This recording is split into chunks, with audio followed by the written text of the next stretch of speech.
All right, let's see if it's working.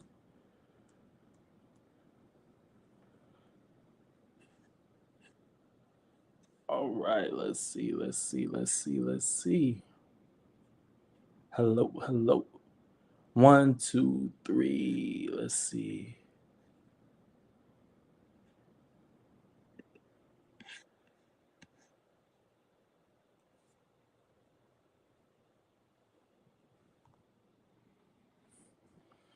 All right, it's just a little delay. Okay. All right, it's a little delay. Maybe it's a 60-second delay. Okay. I'm gonna wait till people to come in.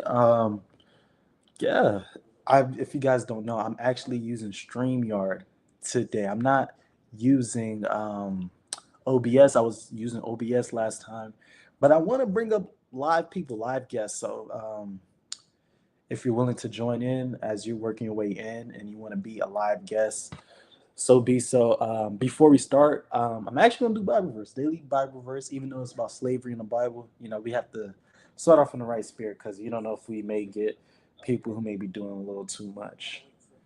Uh, so we got First Corinthians chapter 10, verse 13. Maybe I'm getting a little feedback here.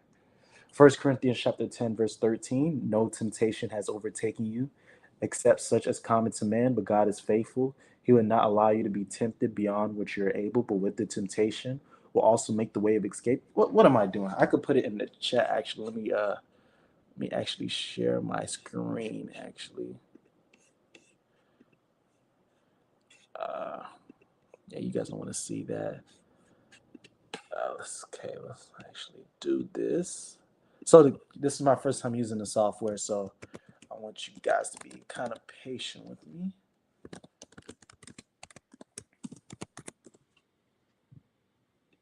All right, let's do the daily Bible verse right here. No temptation has overtaken you, except such as to common to man, but God is faithful. He will not allow you to be tempted beyond what you're able, but with the temptation will also make the way of escape that you may be able to bear it. So we see that the daily Bible verse is First Corinthians chapter 10, verse 13. And yeah, I think that is a good verse to start off with today. And I am talking about slavery in the Bible. In the meantime, I have people come up. I have topics that I am going to talk about with slavery in the Bible. I'm going to talk about a lot of things. This probably will go for an hour, in between 2 hours, so something around those range. And you guys can always come back and rewatch it. But I also will drop the StreamYard link in the chat if somebody wants to join and give their input, give their feedback, or even if we get somebody who disagree with us, that's fine too as well. We'll bring them up as well.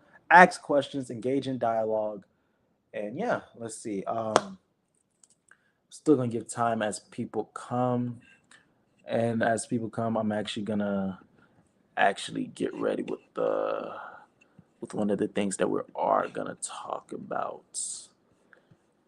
So we're gonna compare a little bit about the Code of Hammurabi and what you call it, the Old Testament, specifically about the law and about slavery in the Bible. Like I said, we're talking about slavery in the Bible. We want to be consistent and we want to be authentic. So we're gonna actually start right now. So this is the Code of Hammurabi. There's about 282 laws. So you can see 282 laws. A lot of laws, a lot of laws. So you see stuff right there. This is the link where I got it from, y'all. Yale Law School. Um, this is the this is the thing. You guys can take a look at it. Okay, I don't know what's going on with my camera. All right, that's fine. Anyways, so you guys could take a look at the law, see how it's like. All right. And don't mind me, this is, my first time using StreamYard, so it may be a little confusion a little bit, but we'll get to it. I'm trying to find it. Um, okay, there you go. There you go. The 15th. It says, if anyone take a male or female slave of the court, or a male or female slave of a freedman outside the city gate, he shall be put to death. And we're going to read this in likeness with Deuteronomy chapter 23, verse 15. So we're going to kind of switch side to side. Deuteronomy.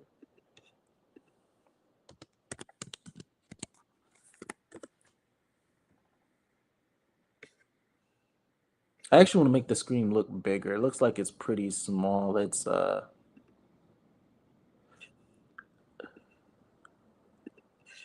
right, I think this may be a little better. All right, Deuteronomy chapter 23, verse 15. You shall not give back to his master the slave who has escaped from his master to you. So let's read the, if you guys wonder what I'm looking at, I got my little notebook right here. So I took a little notes and stuff like that. But and we see this in the 16th, where it says, if anyone receives into his house a runaway slave, male or female slave, of the court or of a freedman, and does not bring it out to the public proclamation of the major domus, the master of the house shall be put to death. So, look, if you harbor a runaway slave, that means if you don't, keep the runaway slave and things like that, you're going to be put to death. But rather, you see in Deuteronomy chapter 23, verse 15, it says, you should not give back to his master the slave who has escaped from his master to you. So you kind of see that already. You should not give back a master the slave who has escaped from his master to you. So don't bring back the, sorry, I just had to make sure because I heard something. So you see that a runaway slave in the Babylon and the Code of Hammurabi, what happens? That you get killed because you're trying to harbor, try to keep safe a runaway slave. But in the ancient laws of Israel, you see that if a runaway slave comes to you, keep them in, take care of them. Don't bring them back to the oppressed. And you kind of see that as the main theme of the Old Testament, of the law, that God doesn't want the oppressed to be oppressed anymore. He wants them to thrive. He wants them to move. He wants them to live. He wants them to have a being. He doesn't want them to be oppressed. And we know how God feels about those who are oppressed. And let's also look at 199. I have, let's take a look at 199. Hey, if anybody's in here, guys, like up the stream, like up the stream. Um, we're trying to grow, we're trying to grow even more. Um, but yeah, trying to grow even more. Let's look at the 199. It says, if he put out the eye of a manslave or break the bone of a manslave, he shall pay one half of his value. So what happens if you put out the eye or you break the bone? You should just pay a value. You shouldn't let them go free. Rather, what do we see in Exodus chapter 21, verse 26 to 27? Actually, I want you guys to kind of see what we're seeing. Okay. No, weird. Okay. Getting a little feedback. All right, let's go back to it. Exodus chapter 21, 26 to 27.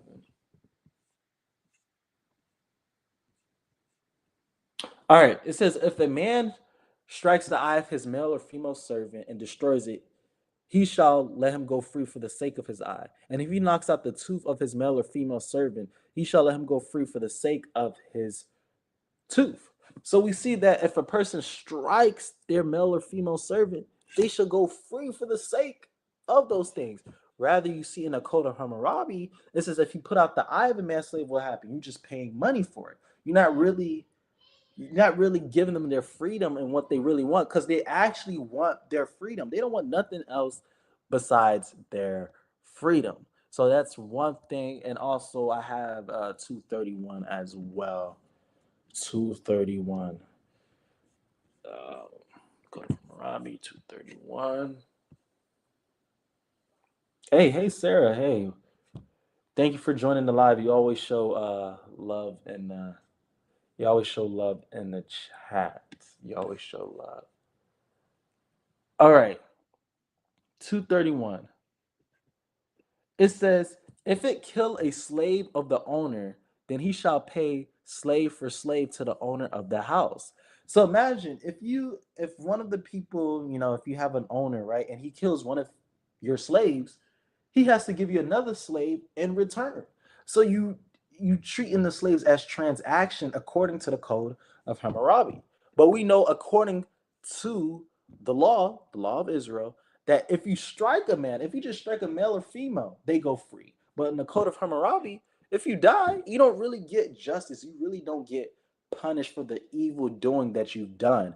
So I think this is something noticeable. And for those in the chat who are just coming in and making their way, I am streaming on StreamYard. I'm not using OBS today. So that means I will send a guest link, and if anybody wants to come up, they don't have to, of course, but if you want to come up, ask questions about the law, understanding the law, be free to do so. I'm gonna do that after I kind of talk about this a little bit. But yeah, so I want you guys to pay attention to 231. This is the code of Hammurabi now. It says, if it kill a slave of the owner, then he shall pay slave for slave to the owner of the house. So if you kill a slave, you just pay the owner another slave. But like I said, in the law of Israel, what happens? You let them go free. And if you guys wasn't here before, it was Law 199 I talked about in correlation with Exodus chapter 21, verse 26 to 27. And it says, he put out the eye of a man's slave or break the bone of a man's slave, he shall pay one half of his value. So if you just break the bones, you just pay a half value. But what happens according to the law? That if you strike a male or female servant, he shall go free. Perfect. Let's talk about other Exodus passages, because I know a lot of people have questions about that. It says, let's read Exodus 21, because Exodus 21 is probably the most used passage. It's so now these are the judgments which you shall set before them. If you buy a Hebrew servant, he shall serve 6 years, and in the seventh he shall go out free to pay nothing. If you guys wasn't here last live stream, which was yesterday, and by the way, I am live streaming every day for the rest of the week. So if you guys feel free to join in, feel free to come join up. It's not, we're gonna chat it up, and if you guys have any questions, be free to ask any questions. I do not bite. So it says, if you buy a Hebrew servant, he shall serve 6 years, and in the seventh he shall go out free to pay nothing. A lot of people have this problem with the word servant. Some translation says slave. Let's go to ESV. I'm pretty sure ESV says slave, if I'm not mistaken. Yeah, let's see. Yes, it says in verse 2, when you buy a Hebrew slave. So you see, when it says when you buy a Hebrew slave, he shall serve 6 years, and the seventh he shall go out free for nothing. So when people see the word slave, they automatically think the transatlantic slave trade. Obviously, that is not the correct interpretation of it.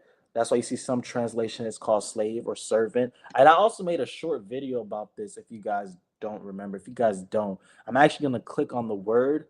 That I don't know why they don't have it. It means slave or servant. You see how most of the time it means servant, but let's. I know a lot of people don't like Strongs, but it's all right. I'm trying to find it.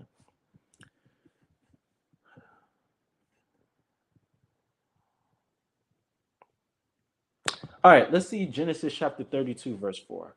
Instructing them, thus you shall say to my lord Esau, thus says your servant Jacob, I have sojourned with Laban and stayed until now. If you guys don't understand the context of this, Jacob obviously did a lot of bad things to his brother. He's stolen his birthrights and things like that, and etc. So this is his first time meeting his brother or encountering his brother after being in Laban's for almost 14 years, because he worked 7 years for Leah and 7 years for Rachel. So he's worked for a total of 14 years. So it's been a long time since he has seen his brother. So his brother is coming to approach him.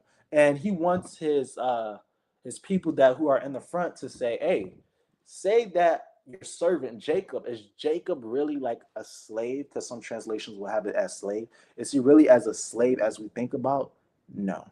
And I'm trying to go to where Pharaoh's men are called slaves or servants. See how it's called servants? Even though they had roles like military leaders could be servants or slaves, because servant and slaves are people who are underneath somebody, right? Like technically your boss, you will be your slave of your boss in the ancient Near East. So I definitely want you guys to put that in those perspective. Okay, let's go back to let's back it up a little bit. Let's go back to the New King James Version. That's just what I prefer.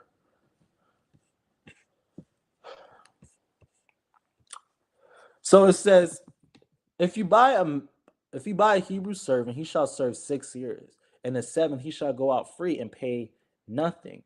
If he comes in by himself, he shall go out by himself. If he comes in married, then his wife shall go out with him. If his master has given him a wife, and she has borne him sons or daughters, the wife and her children shall be her masters, and he shall go out by himself. Like again, I advise you guys to look at my shorts, to look at my videos, because most of these things I'm kind of regurgitating, but that's why I'm doing a live stream, just in case somebody wants to come up, have any questions. I'm actually gonna put the link in the chat as of right now. Let me put the link in the chat, just in case somebody wants to join. All right, it's not working. If you guys don't see me on the side, I have my iPad on the side, just so just so I could make sure everything is going good.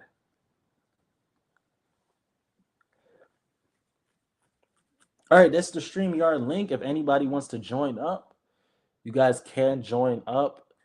If you guys want to interact in the live stream, I just put it in the chat so you guys could do so. But if the servant plainly says, I love my master, my wife, and my children, I would not go out free. Then his master shall bring him to the judges. He shall also bring him to the door of the doorpost, and his master shall pierce his ear with an awl, and he shall serve him forever. You know, this Hebrew word right here, forever, means olam, which is actually not forever, which you'll be pretty surprised. Usually, olam is used doesn't mean like in a literal sense. Like we kind of use this language today, like, I'm always like this. Are you saying that you always 24/7 throughout the day, you're always like this specific way? No, it's just the kind of language that we use today. So, like the word olam, forever, could just mean until the person's passing, because obviously a person doesn't live forever. But what it's saying is he will be a servant or slave until that slave or servant dies, or until the master dies, or even if the master changes his ways and starts to abuse the slave or the servant, then he could go free. Because people see these laws and they think they're very restrictive and they're bounding, but they are very flexible. Like I said, the law is made for wisdom. It's made for wisdom purposes. So I just want you guys to keep that in mind, that the law is made for wisdom. Now, now we're gonna get to the woman part of things in Exodus chapter 21, verse 7, 7 to 11. And it says, if a man sells his daughter to be a female slave, she shall not go out as the male slaves do.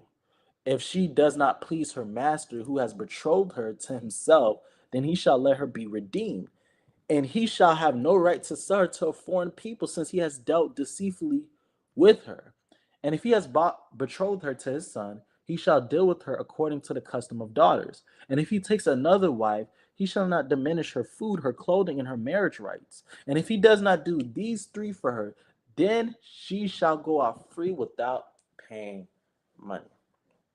I want to put you guys into the worldview, into the context of that time. I want you guys to be insaturated in it. So imagine you living in a time where it's an agrarian society, means an agriculture society. Not everyone is married to people. Some people are caught in famine, some people die, and things like that. Natural disasters happen. And when natural disasters happen, Your crops end up dying out. If it's a drought, then you have to ration your food and your portion. So everything is survival based.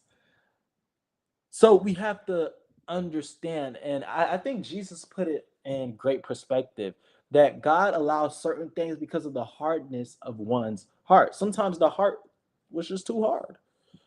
And we're gonna break down this verse. And if a man sells his daughter to be a female slave, why is a man even selling his daughter in the first place? Well, this is something called a dowry. If you guys are not familiar with it, a dowry or bride price is not really used in America, but it can be used in other countries, maybe like in Africa and things like that, where they have like bride prices or dowry, or maybe even some parts of Europe, they probably have that. And this is what he's doing. He's like giving his daughter to like a better family. If a father can't take care of his daughter, he's going to give his daughter to someone else who can take care of his daughter. Because, like I said, in the ancient Near East context, it's better to live than to die. And especially their life expectancy was not long as well. So then it says he will sell his daughter to be a female slave. But it's crazy how it says to be a female slave. But he said if you take another wife, that almost implies like she's actually a wife. This female slave is actually a wife. She shall not go out as the male slaves do. Why? Why? Well, it says, if she does not please her master who has betrothed her to himself, then he shall let her be redeemed. So if he took this female to be his wife, he should betroth her to himself. Then he shall let her be redeemed. He shall have no right to sell her to a foreign people. So once you marry her, you shouldn't just throw her aside and sell her to a foreign people. No, no, no. Because we know the foreigners will mistreat them.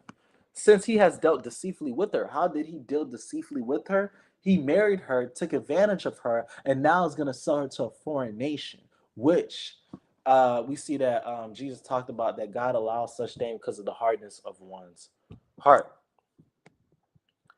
And verse 10, and it says, if he takes another wife, he shall not diminish her food, her clothing, in her. Oh, I actually skipped verse 9. Actually, let's go back. And if he has betrothed her to his son, so imagine. So it could be two ways why this man has this servant, this female servant, either for himself to marry her, or either for his son. So he's so actually the dad who's selling his daughter is trying to give her a better perspective in life. Like, hey, I can't take care of you. I'm gonna give you to somebody else who can take care of you so that you could be good. And it says, if he takes another wife, he shall not diminish her food, her clothing, and her marriage right. So she should be done as the custom of daughters. And if he takes another wife, so let's just say the man is greedy and he wants another wife. Well, you can't diminish her rights, her food. You can't diminish nothing that she has. And it actually puts more weight on the guy because that means he and his finite mind think, oh, I'm just gonna keep adding wives and I don't have to take care of them. No, if you're gonna add wives to yourself, it's supposed to be uh, a push to make him not want to add more wives for himself. And we see that God specifically asked the king not to add wives to themselves. So I definitely want you guys to see that. Like again, I said, if you guys want to join, you guys can join by clicking on the link. If you guys want to be guests and come up, if you're random and I don't know you, I will ask you to put on your camera in the guest chat, which means I could see you before you come up. But if I personally know you and you click the link, I'll allow you to come up because I know you personally. So you don't have to put your government name, but put a name that I know if you're a person that I know, so you could come up. But so I've talked about this specifically, and I talked about this last time, so you guys should definitely check out the last live stream where I talked about if you beat your slave. But I'm actually want to talk about the different books that I use to read to be educated on these things. I'm showing you guys one of my favorite apps, website, whatever the case may be, that's really, really good. It's called Per Lego. Like, I'm not a physical copy type of person to read books because it's just easier for me to carry my cellular device, carry my iPad, carry my laptop, and I can just read these books anywhere I go. So I don't necessarily need a book. And I definitely use Perlego. No, I'm not getting advertised for doing this. It's just something that I like. So far, what I've been reading, at least for this year, is understanding the biblical law. So this is how I'm learning about the law and getting educated about such thing by Drew Johnson. I think he's good. It just came out this year, by the way, too. I see 2025. Well, not this year, last year, if you want to be technical. But yeah, it's a real good book. I think you guys should take a look and read of it. He's a scholar in the ancient Near East and understand the biblical law. So I definitely think you should take a look at that. Is God a Vindictive Bully by Paul Copan. Paul Copan also has another book called Is God a Moral Monster? Let's see if I have it in here. I was taking a look at it as well. Shoots. All right. All right, let me pull it up then. Paul Copan. Where it goes. Oh, there it goes. It's God a Moral Monster. This came out in 2011 though. But I like God is God a Vindictive Bully because it's more recent and stuff like that. Not saying if something's more recent is better, no. But he just goes more in depth about certain things. So let's go back. There's actually a lot of books that I need to get into so I can start educating and things like that. Like I want to read The God of the Nations.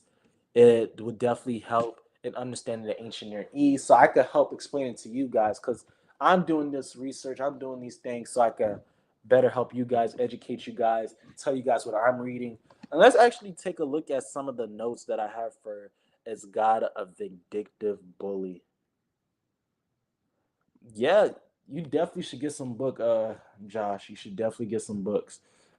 Per Lego is actually real good. I think I paid like 200 for like the whole year. I'm pretty sure I paid 200 for the whole year. Let me just check if I have anybody in the StreamYard thing. No, okay, I got nobody in the StreamYard thing. Okay. Um, but yeah, it's really, really, really good though. I like As God a Vindictive Bully. Let's actually take a look at it. Um, Definitely take a look at. Wait, before I go to the book, Is God a Vindictive Bully? I kind of want to show you guys the books that I actually want to go through and how I'm gonna separate them. Because about slavery in the Bible, I'm not gonna like stop. Like that's not gonna stop as of right now. I'm at least gonna talk about it for at least the whole week or month and do live streams on it because that is something that I want to talk about. And if you guys know anyone, send a link to somebody about this live stream if they have any question about slavery in the Bible.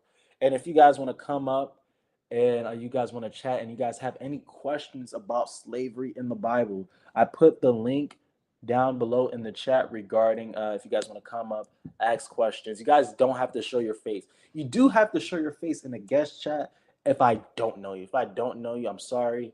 I'm just trying to do it for safety precaution because there's a lot of trolls. I do get a lot of comments on my videos of people who are not so very happy on what I hold to, especially when it comes to slavery in the Bible. Um, let's see. I think is it one to read? Uh, yeah. Okay. Perfect. So these are things like I want to read. So you guys could kind of see that I'm kind of being authentic with you guys, which this is what I want to do. I want to be authentic with you guys. It says The Gods of the Nations, which is by Daniel Block.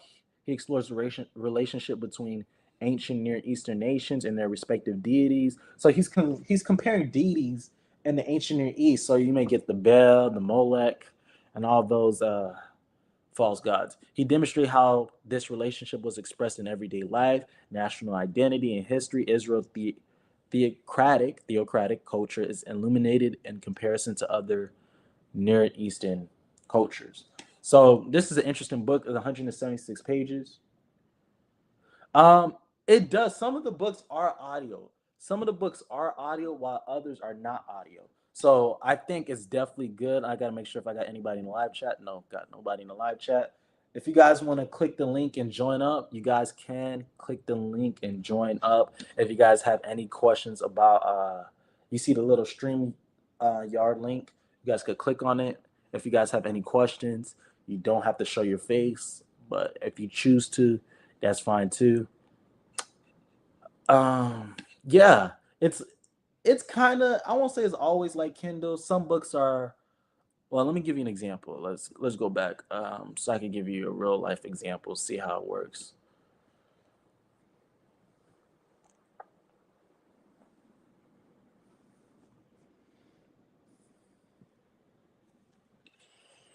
All right, let's see. So I was on chapter 24, and I took a lot of notes, right? So it does have, you can see it like the auto right here, and you can highlight. So you can highlight, change the colors, and you could create a note. See, I left a note right here. Uh, Click on this, create a note. Let's just, I don't know, type anything, right? And you could like kind of save it. And when you click on it, it it saves, so I could delete it easily. But you could even cite the passage, and you could get citations and things like that. It's pretty cool. You could also dictionaries too for certain words. Let's see if we get chattel. All right, it's not. Oh, there you go.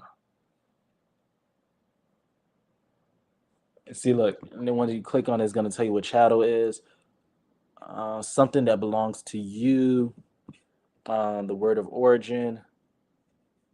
Middle East for Old French chattel and things like that. So it's pretty unique, man. It's pretty unique. Um, but yeah, I like it. I enjoy it. If you guys have questions about slavery in the Bible, put your questions down below. I'm actually gonna take it off of. All right, I'm gonna put me as the full screen. So I'm gonna just talk a little bit, but yeah, slavery in the Bible. People don't know context. People don't understand context. I don't even think people try to seek to understand context, and I think they're actually doing themselves a disservice when they do it. I talked about Exodus chapter 21, verse 6 to 7, Exodus chapter 21, verse 20 to 21, Exodus chapter 21, verse 26 to 27, Leviticus chapter 25, verse 44 to 46, or even Numbers chapter 31, verse 17 to 18. I talked about that last time. There's so much verses over and over and over again.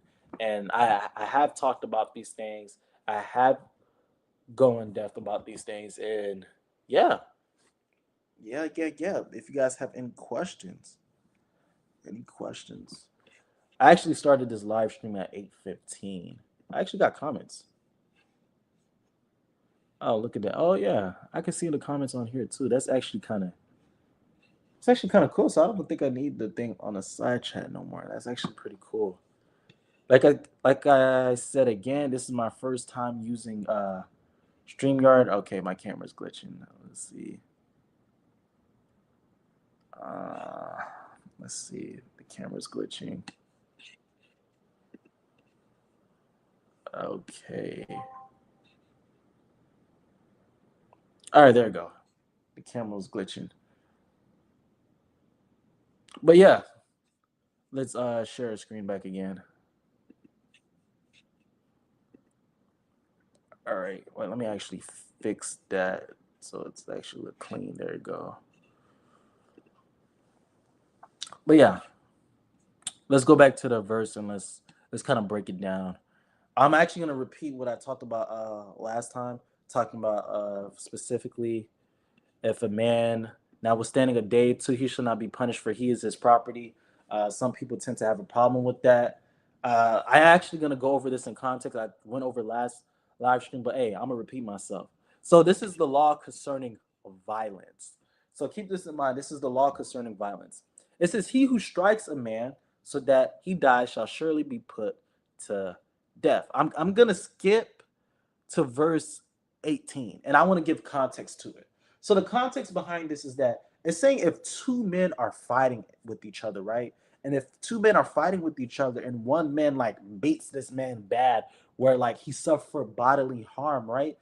This guy is supposed to pay for the guy for the time that he's like knocked out Kato pretty much. Like he can't get up, he can't work. Like I said, this is an agriculture society. That means everything is by crops, planting, and things like that. So if a person can't make crops or plant and water and do all those good things because they're hurt, then that person who beat them up is going to do that job for them. He's going to pay for them until he's able and capable to get up. And I want you guys to put that through your minds, like that's actually worse for the guy beating him because now he got money coming out of his pocket. He's taking care of the guy and he's almost taking care of the guy's family. What happens if the guy has a family?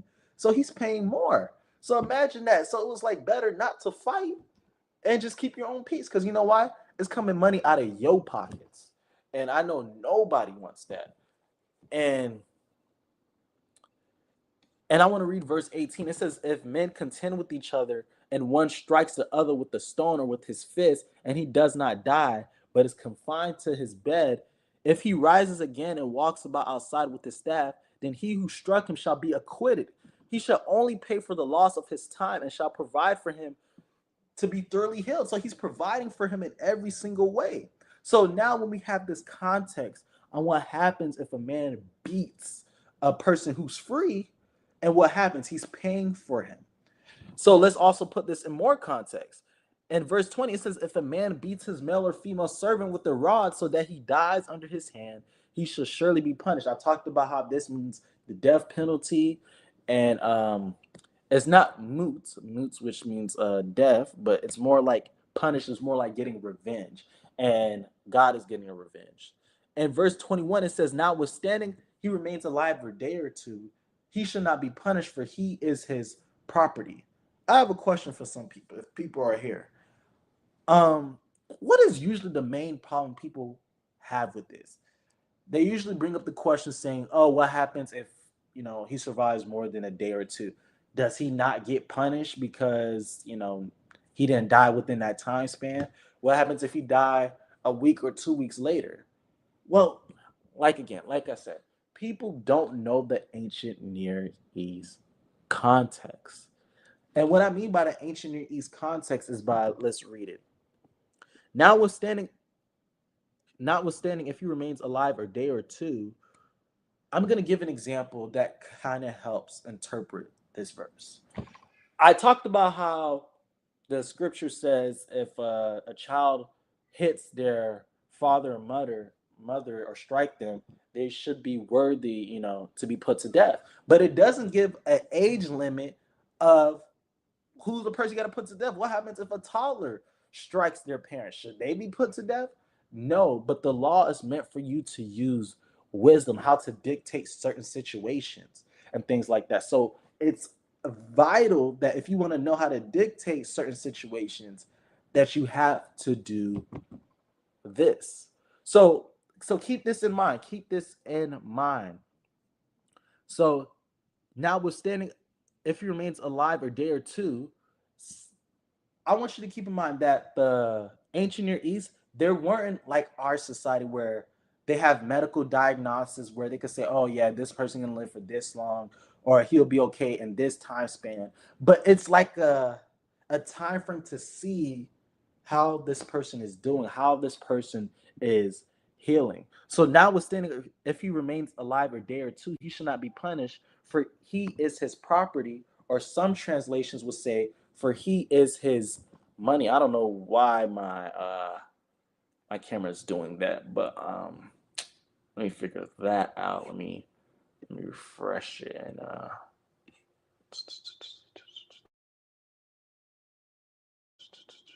if you guys do want to join the link, the StreamYard link, that is for those who wants to come up. If they have any questions, you don't necessarily have to show your face. If you choose to, that's on you, but you don't have to show your face. Not at all. But let's get this back up. Alrighty. I see. So basically, in verses, we see an early definition of liability in scripture in verse 18 and 21. Very interesting. Yeah. So we see very early on from verse 18 to 21, and this is called what you call a chiasmus. A chiasmus is, let me, a chiasmus, which is like a rhetorical or literal figure device. So think about it like this. Imagine this is like A, this is like B, this is like B, and this is like A. So it's called a chiasm. But in this respective field, it's going to be A, B, A, B. So it's called a chiasm. So yes, so if a man contend with each other and one strikes with another, what happens? You pay for this man. You pay for his healing, and it's the same thing for this one. If he shall not be punished, for he is his property. I know a lot of people have a problem with that. For he is his property, or some translations said, for he is his money, because we have to keep this in mind. This is indentured servitude, meaning that a person is selling themselves. Oh, okay, let me change the kind of see the. Let's change it so it's better. Hey, you guys be mindful with me. I am. This is my first time using StreamYard, so you guys could kind of see the thing better. So it says, notwithstanding, if he remains alive a day or two, he shall not be punished, for he is his property. Let's go and look at the word property. Uh, you see, some says his money. Okay, let's. Most of the time, it's translated as silver. You see that silver money. So I don't know why they use property. I don't think that's a fair translation. They should definitely use money. Let's see if you can find one. All the time that you see is talk about money. If you lend money to any of my people who are poor among you, you should not be like a money lender to him. You should not charge him interest. So you see, it refers to money. So let's look at this in context. Notwithstanding, if he remains alive a day or two, he should not be punished, for he is his money. How is this indentured servitude is his money? Is that this man sold himself into slavery to this guy because of the society that they live in. I know it's very foreign to us and it seems rare to us, but if you live in that context, selling yourself into servanthood, selling yourself into slavery was a way to keep yourself alive. Because when people see the word slave, they think of the transatlantic slave trade, 1000%. But it's nowhere near that. And when you think about chattel slavery, what do you think about when you think of chattel slavery? You think of a person who has no rights, a person who has no like autonomy over their body. You think a lot of things start flooding through your mind when you think about these things.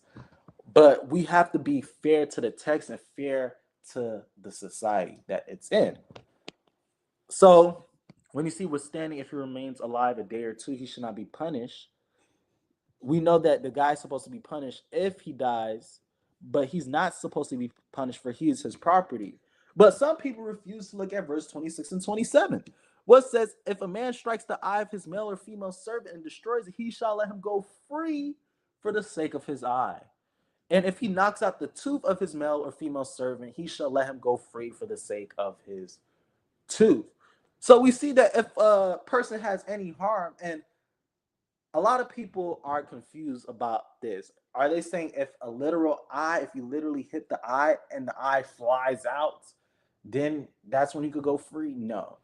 It's called the lex talionis, which means the law of retaliation, which means that if a person does something to you, you do the same thing likewise. So if a person strike you and you're a servant, you going free is the equivalent of them striking you.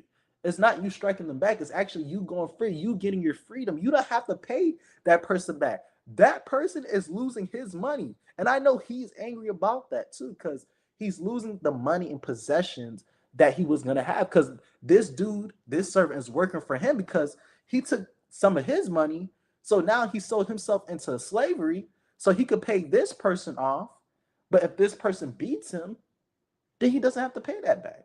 Yes, he suffered physical harm, and that owner, he suffered too. He suffered financially because he's not getting that money back. So it's definitely good to see that context. See that context. Definitely the StreamYard link is open for anybody who wants to ask questions, any comments, or any concerns. Or you guys could ask questions in the live chat as well. Feel free to ask questions. Feel free to ask questions. But yeah, let's talk about another one.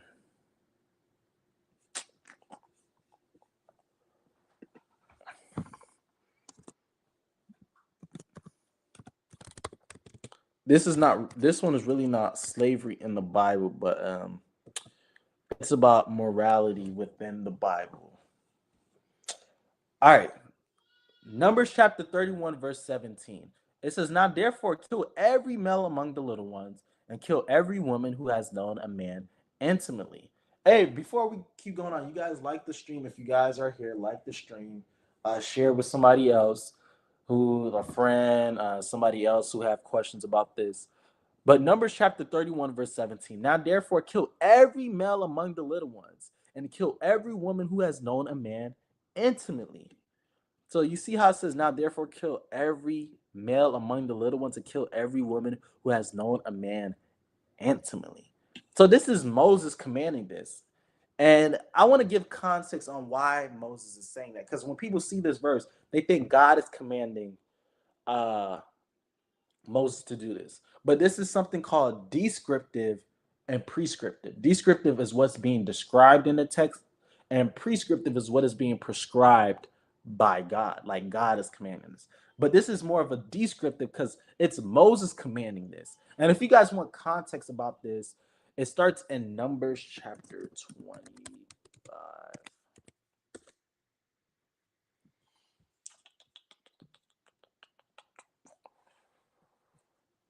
All right. So in Numbers chapter 25, Israel, the men specifically, engage in a sexual ritual. So they're doing like sexual witchcraft and things like that. And they're going against God and his commands, right? So just keep that in mind, right? While they're engaging in this sexual ritual, God gets angry and he kills all the men who engage in these actions. So he killed all the men, and his wrath was subsided because God had wrath and he brought a plague amongst them because of this sin. So God's wrath had subsided, and now when we get to Numbers chapter 31, so let's go back to Numbers chapter 31. And we get to verse 17. The Israelite, they're returning from war, and they took the woman and the children from the spoils.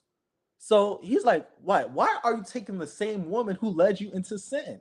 So Moses commanded that they kill every male among the little ones and kill every woman who has known a man intimately. It is not God commanding this action, but it's Moses commanding this action because you know why? These are the people that led them into sin. And why does he say the little ones? I want you guys to understand. You also see this in Japanese culture as well, and it's also found in the ancient Near East.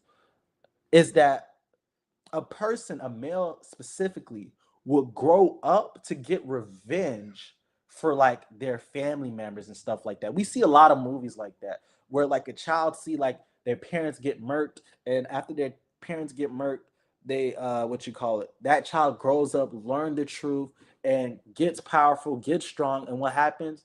They lead a revolt and end up killing the person who did something bad to their family. And so this is kind of the same motif that Moses is having. But yeah, I wanted to clarify on that.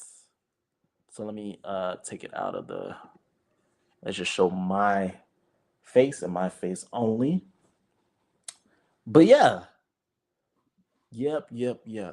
So yeah, if you guys have any questions about this, any questions, any comments, any concerns, any thoughts, any opinions, feel free to click on the link. Click on the link if you guys have any questions. You guys could click on the link, or if you guys have questions, you guys could put it in the chat, or also some other things you heard about slavery in the Bible.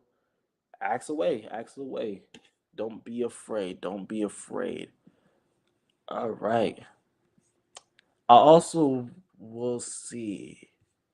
So after I finish talk about slavery in the Bible, or one of my thought process is to transition to the New Testament. I also will talk about slavery in the New Testament.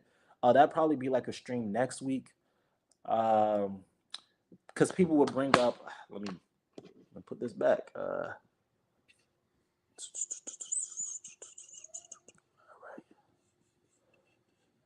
All right. I'm pretty sure it's Ephesians. Ephesians 6? Maybe. Let's see. Let's see, Ephesians 6. Yeah. And let's put in ESV.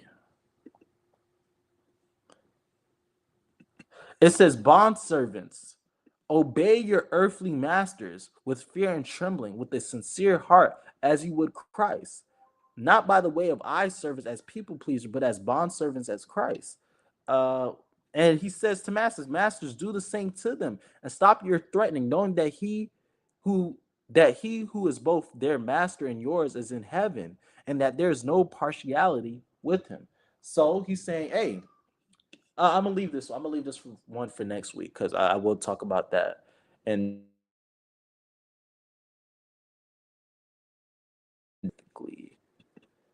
if you guys have any questions, I at least want to get to the 1 hour mark. So we're gonna get to the 1 hour mark.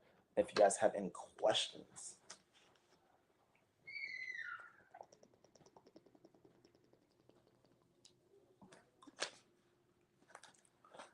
I probably will try going live on TikTok again. I'll probably try doing that. Tell me if you guys are getting everything too. Maybe I'm talking a little too fast. Like I said, I'm getting accustomed to live stream. I don't like the quality all that well. It feels like my face look inverted though. I'm looking on the. All right, now I'm gonna fix this. Let's see. Let's see.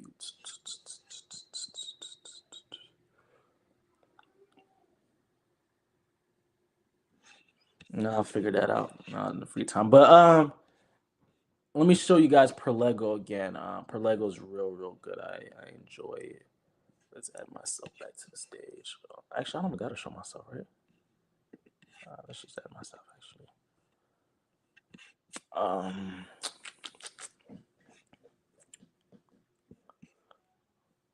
Let's see. Want to read? So yeah. Oh, if you guys want any books that you guys want me to take a look at it, and you guys could look it up and search it, I got you guys. And definitely the book after. Oh, this is also a good book if you want to see slavery in the Bible. Raymond Westbrook. Where is that at? There you go. The Law from the Tigris to the Tiber. It's a long book, 1,108 pages. Did I read the whole thing? Big no. I just read the parts that was relevant for my studies. That's what I usually do. I am not reading 1,108 pages all the way through, unless it's relevant for the studies. If it's not relevant, also another good one, Property and the Family in the Biblical Law. This is also a good one too. And I'm gonna go also to one of my favorites. I quote him a lot. Greg, what did I'm pretty sure I put the oh yeah, there you go. Gregory Cherchino, which is Debt Slavery in Israel and the Ancient Near East. Also a very good one. I'm trying to think of another scholar. I think Childs. I think that's his name. Even though I don't agree with him with everything, Probably find it in things that I'm reading. Let's see.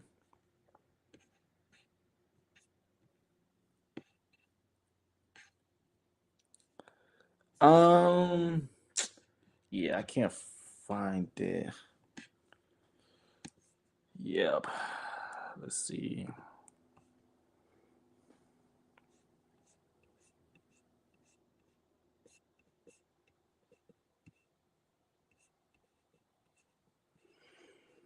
So after I talked about slavery in the New Testament, I am going to talk about textual criticism and understanding how and why we should trust the Bibles that we have. I feel like that's important. A lot of people have real doubts about their faith because of the Bible and things like that, and they see different translations and they see certain things omitted from the text. Yes, there are certain things omitted from the text, but it should be something that you guys that it should strengthen your faith of the gospel rather than discourage you and things like that. Let's see if we hit the 1 hour mark. Oh, we almost hit the 1 hour mark. Okay, that's fine. Um, I will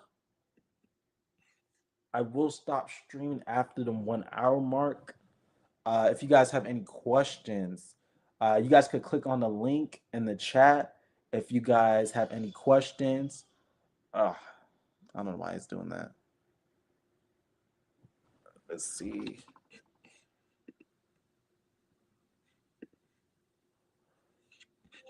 All right, my thing's glitching. All right, perfect. I don't know why this thing keep glitching. I'll probably get that fixed out.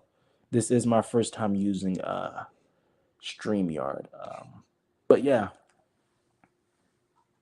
if you guys have any questions, I will be also do want to answer um that I will be live streaming again tomorrow at 8 o'clock.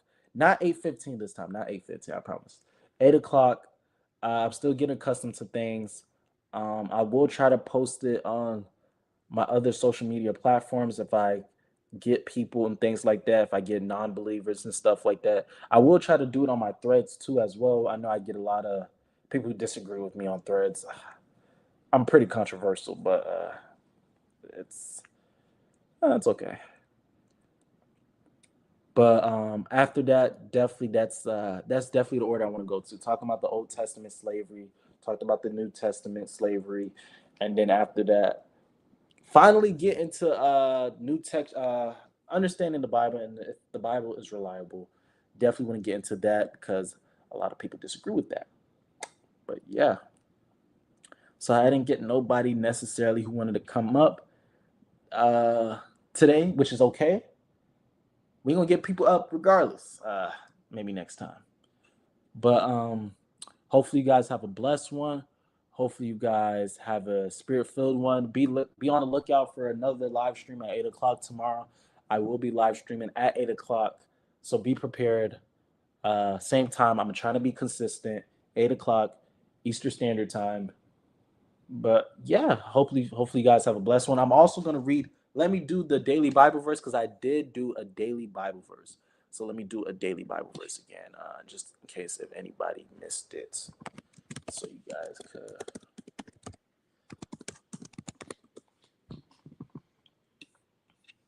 It says, oh yeah, no King James version. All right. No temptation has overtaken you except such as is common to man. But God is faithful. He will not allow you to be tempted beyond what you are able. But with the temptation will also make the way of escape that you may be able to bear. So, yes, take that reading of the word. Hopefully, you guys have a blessed one. And I will be signing out. Yeah. God bless you guys. And thank you guys for those who did join. I greatly appreciate it. And I will be back tomorrow.